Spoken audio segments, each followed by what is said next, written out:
Tudo bom, pessoal? Adriel Madeira, advogado. Galera, eu vou trazer um tema bem interessante aqui hoje para debate. Inclusive, tem muita gente que tem dúvida a respeito dessa questão, que é a prisão preventiva e o coronavírus, ou a relação entre a prisão preventiva e o coronavírus. Primeira questão aqui importante que nós temos que ter em mente é que a prisão preventiva ela é uma prisão processual cautelar, né? E que o magistrado, o juiz, ele só pode decretar essa prisão cautelar nos casos expressamente previstos no nosso ordenamento jurídico. Dito isso, uma coisa muito importante que nós temos que ter em mente é que a prisão preventiva ela só pode ser decretada quando previsto duas questões muito importantes, que é o que a gente chama de fumus comice delicti e o periculum libertatis. Quando a gente fala de fumus comice delicti, que é conhecido como a fumaça do cometimento do delito, o fumus comice delicti ele exige que a conduta a ser investigada ela encontre tipificação penal. Ou seja, em outras palavras, que a conduta a ser investigada que ela seja uma conduta criminosa. Ainda, o fumus comice delicti ele pressupõe a existência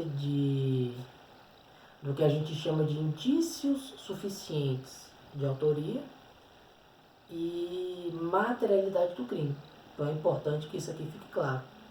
Agora, quando a gente fala de periculum libertatis, que é o perigo da liberdade, o periculum libertatis é a exigência, na verdade, a necessidade de uma imposição de uma medida cautelar antes mesmo de uma eventual condenação que o indivíduo ele possa vir a sofrer.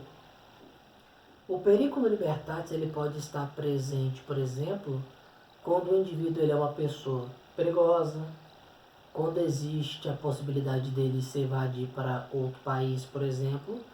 São situações que a gente pode dizer que existe esse perigo da liberdade. Galera, vamos dar uma olhadinha aqui para a gente poder adiantar no artigo 282, inciso 1 e 2 do Código de Processo Penal. 282 ele fala o seguinte: as medidas cautelares previstas neste título deverão ser aplicadas observando-se a inciso 1, necessidade para a aplicação da lei penal, para investigação ou a instrução criminal e, nos casos expressamente previstos, para evitar a prática de infrações penais. Inciso 2. Adequação da medida à gravidade do crime, circunstâncias do fato às condições pessoais do indiciado ou acusado. Pessoal, dentro dessa questão de prisão preventiva, prisões cautelares e o coronavírus, e dentro desse debate que eu busquei tratar nesse vídeo aqui, uma questão muito importante, talvez a mais importante, seja o princípio da proporcionalidade. O princípio da proporcionalidade, primeiro, ele não é previsto expressamente na nossa Constituição Federal, e ele se insere dentro do princípio do devido processo legal. E mais especificamente ainda, dentro do princípio da proporcionalidade, o que mais nos interessa é o princípio da proporcionalidade em sentido estrito.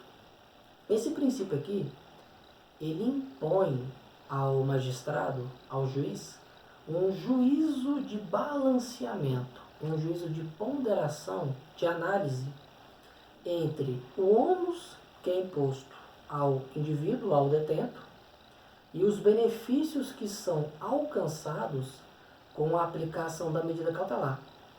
Tudo isso daqui visando analisar se é justificável a interferência nos direitos individuais do cidadão. Em outras palavras, o princípio da proporcionalidade em sentido estrito é uma análise de custo-benefício entre o ônus, certo, que é imposto ao detento, ao interno, ao indivíduo, e os benefícios que são alcançados com a aplicação da medida cautelar.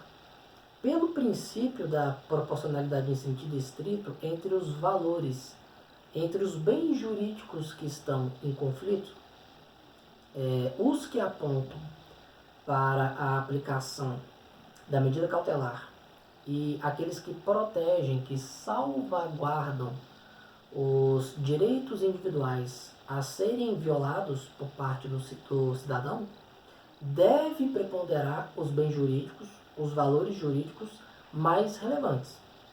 Pessoal, uma coisa agora muito importante é que com essa questão do coronavírus, dessa pandemia, é evidente, é nítido que bens jurídicos como aqui, por exemplo, vida, integridade física, saúde dos internos, está severamente ameaçado, severamente em perigo, poderíamos dizer assim, né?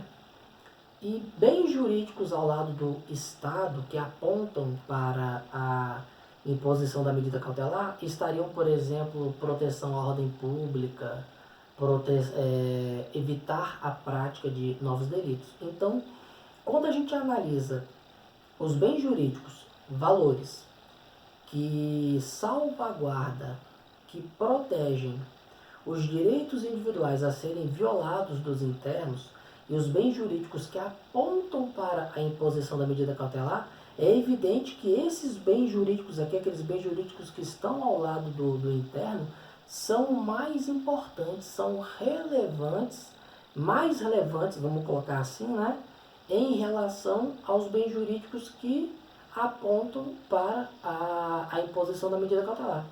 Então o que acontece? Se o interno ele tem um bom advogado, faz um bom pedido de revogação de prisão preventiva, fundamentando de maneira bem precisa, existe uma possibilidade sim, tá?